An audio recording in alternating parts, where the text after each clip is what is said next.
We are gathered here today to learn another Foo Fighters song, and wouldn't you just know it, it seems like every time this happens on National Switch M&N Day. So without any further ado, here we go with how to play Sonthimk Fron Muthimk for my dear friend, Niles Elza. This song's pretty cool because it starts out really easy and it gets harder as you go. But what you're going to do is take your pointer finger and put it on the A string 7th fret, put your thumb on the other hand on said A string, position your pointer finger on the G string and your middle finger on the B string, and you're going to pluck alternately your thumb and your fingers 4 times. 1, 2, 3, 4. Then you switch your thumb to the open low E string. Same thing. 1, 2, 3, 4. Switch back to the A string. And back to the E string. Actually, just kidding. You might want to use your middle finger for that A string 7th fret. You'll see why in a minute. But for the verse, we're going to do the same thing with our right hand. And the A string is going to go 7, 6, 5, 4, 3 for just 2, and this is why we're going to use our middle finger if you want. The D string 2nd fret for 2, that makes it a smoother transition, and then the open A string for 4. So here we go. 7, 6, 5, 4, 3, D2, open A.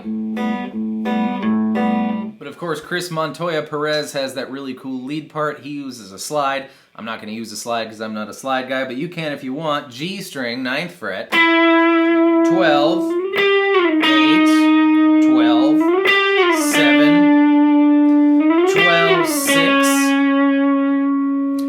5, 9, 12. And then we have some single notes. Open E string, 2, 3. Switch to the A string, 5, 4. And then you can play either the E string 5th fret or the open A string. Or for safety's sake, you can play an A power chord. I like the E string 5th fret better. Open, 2, 3. Switch to the A string, 5, 4, E5. Do that a bunch of times before you switch to chords for Here I Go. It's a C, E minor, and I have it on good authority that it's an A7 chord. But that guy who kept his maiden name is on the G string, 4, 6, 7, 12, 9. Bunch of times. Before Here I Go, and then he goes 9, 12, 9. Then we have this part. This part's awesome. Dave is down here as if he's playing an E chord. He's got his pointer finger on the G string 1st fret. You'll see it if you watch him play it live, but you never hear that note. So I'm guessing he's either using his pointer finger to mute the strings we don't want to hear, and or using it to propriocept, yes, that's a verb, what we don't want to strum with our right hand. So we're going to have open A and D, however you feel comfortable, hammering onto 2 twice, and notice the percussive strums in between, which we achieve by just touching stuff down here, not pressing in between the pressing. And then 2, 4, 5.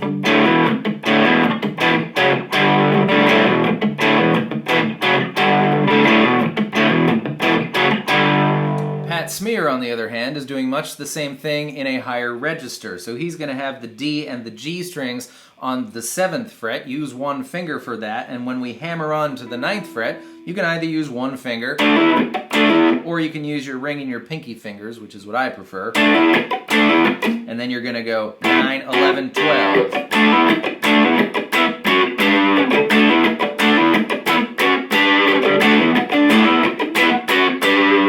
After the part, you have in lieu of just the chords C, E minor, A7, but you have the lead line, which is going to be starting on the A string, 3, up to 5, slide up to 7, then the D string 5th fret, bend the D string 7th fret, play it regular, down to 5, A7, and then D string 5 to 7.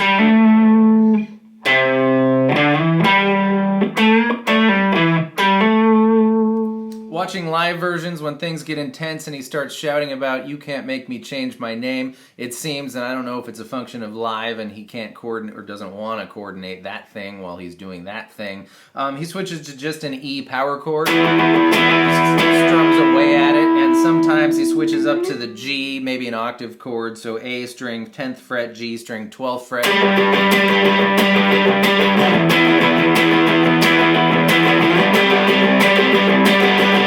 Can neither confirm nor deny if that's on the record. Now things are getting interesting. I'd suspected that this was just a little bit more complicated than straight power chords, and I finally heard the notes that I was hoping were there when I watched the Live at Rio version of this song that you can find on YouTube. It's going to start with a low E power chord that's open 2-2. Before we move to A string 14th fret, E string 11th fret, and then a straight up D power chord on the E string 10th fret, followed by that same wacky shape but 2 frets lower, A string 12th fret, E string 9th fret, before we slide into a regular C power chord on the E string 8th fret, and then straight up power chords from here on out, B flat on the 6th fret, A on the 5th fret, and then a quick F on the 1st fret before we repeat.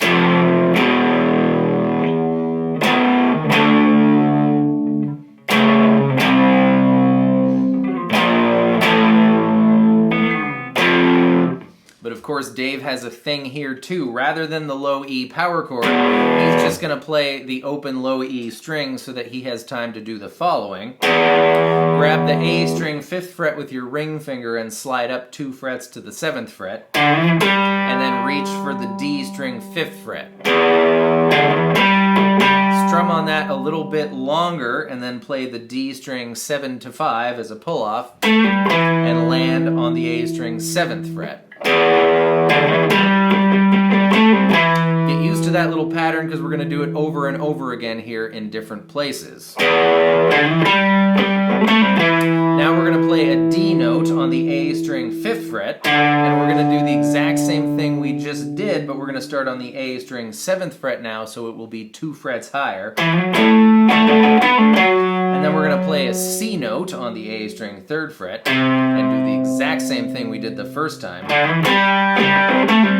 And then an A power chord, you've got time now. And then we're going to do our little pattern starting on the A string 2nd fret. You can do a slide with your ring finger here, but I believe I saw Dave do it as a hammer-on from your pointer to your ring finger. You can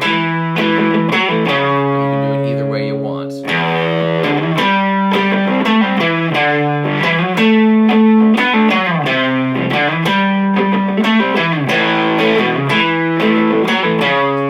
Says it goes oh oh oh, things get even busier yet. First of all, it goes is a really quick F to E power chord. And then maybe, this is my suspicion, but I think Dave might simplify it here so he can keep doing his Dave thing. An E power chord on the A string 7th fret, so you can just strum away. Down to D, 5th fret.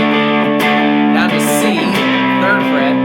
Straight to A, before you hit that F.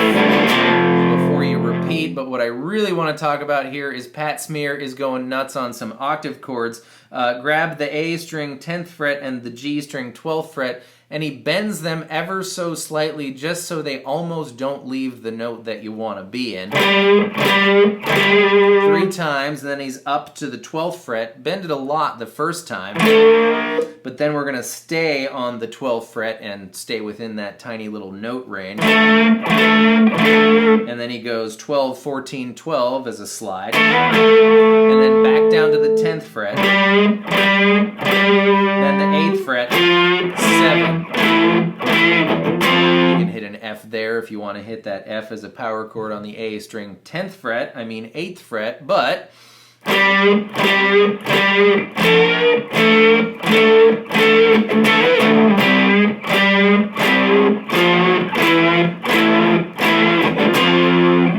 I just heard it, I can confirm the second time at the end when Dave is once again freaking out about not wanting to change his name.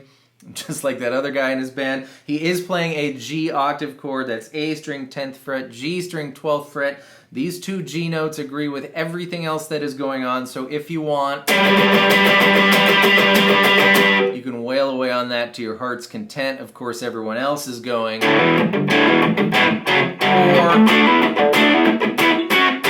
and then at the end, we end on a very lethargic, but instead of playing A4 to open A, we're just going to end on that A4, that C sharp note, which is a feature of your A chord, so you could play an A chord instead. Or to cover all of your bases, you could play A with a C sharp in the bass, and then you're beyond reproach. But that's it. That's how you play Sonthim Fron Muthim. Thank you so much for being here. That was really fun to figure out. I hope you enjoyed learning it. Good luck with this one, and I will see you next time with more stuff. Goodbye.